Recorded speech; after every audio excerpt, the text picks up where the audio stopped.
আর share করছি কয়েক রকমের ডাল দিয়ে সবজি রান্না, সাথে রুই মাছের ঝোল। আসসালামু আলাইকুম এভরিওয়ান, আমি নাসরিন সুলতানা মিনা, সিরাজগঞ্জের মেয়ে। আমার রান্নাঘরে আপনাদের সবাইকে স্বাগত জানাচ্ছি। রান্নার সাথেই থাকবেন। সহজ হইতে রান্নাটা দেখিয়েছি, আশা করি আপনাদের ভালো লাগবে, কারণ আমি সবসময় সহজ রান্না পছন্দ করি, সহজভাবে দেখাতে ভালোবাসি।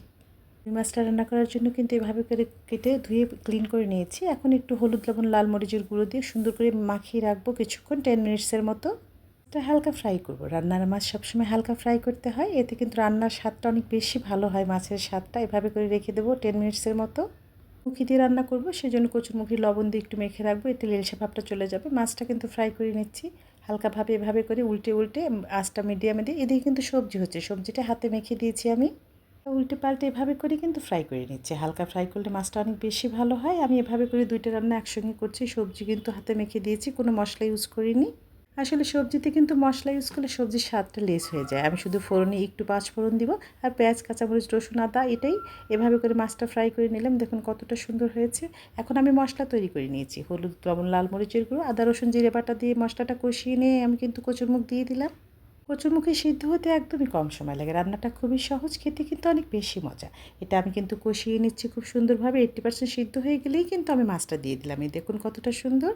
সবজির মধ্যে একটু হলুদ অ্যাড করে দিলাম। হলুদ প্রথমে দিলে কিন্তু ডালটা সিদ্ধ হয় না, সেজন্য আমি পরে দিলাম। ঝাল লবণ স্বাদ মতো দেবেন। সবজিতে ঝালটা একটু কম হলে বেশি ভালো হয়। সবজির ফ্লেভারটা মিষ্টি হয়েছে। এখন কিন্তু আমি একটু ফোড়নে একটু শুকনো মরিচ দিয়ে দিয়েছি। এখন ডুমো ডুমো করে পেঁয়াজ, রসুন আর একটু আদা কুচি দিয়ে ভেজে নিচ্ছি। এখন আমি পাঁচফোড়ন দিয়ে দিলাম। পাঁচফোড়নটা কিন্তু খুব ভালোভাবে ভাজতে হবে।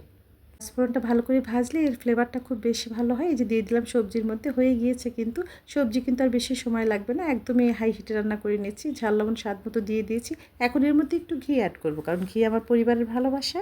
ঘি দিলে সবজিটা একটু বেশি মজা হয়। এটা নামানোর আগে দিতে হয়। চুলার আঁচটা কিন্তু একদম নিভিয়ে দিয়ে তারপরে ঘি দিয়ে ঢেকে রাখতে হবে, তাহলে কিন্তু ফ্লেভারটা অনেক বেশি ভালো হয়। আমার সবজিটা কিন্তু হয়ে গিয়েছে। এখন কিন্তু এর মধ্যে আমি একটু ঘি অ্যাড করে দিয়ে আমি কিন্তু এটা ঢেকে রাখবো, যাতে ফ্লেভারটা সুন্দর হয়। দেখুন কতটা সুন্দর হয়েছে। ঘি দেওয়া শেষ, এই যে আমি সুন্দর করে একটু মিশিয়ে দিলাম। এখন এটাকে আমি কিন্তু ঢেকে রাখবো।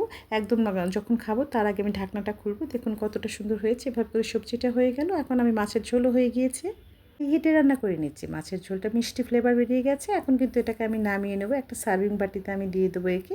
দেখুন কতটা সুন্দর হয়েছে। এই যে এটা গরম ভাতে কিন্তু একেবারে অসাধারণ খেতে। আপনি ট্রাই করতে পারেন। একেবারে সহজ রান্না, কোনো প্যারা নেই। খেতে অনেক বেশি মজা। এই যে আমি কিন্তু সার্ভিং বলে দিয়ে দিয়েছি। দেখুন কতটা সুন্দর, খেতে অনেক বেশি মজা এই রান্নাগুলো।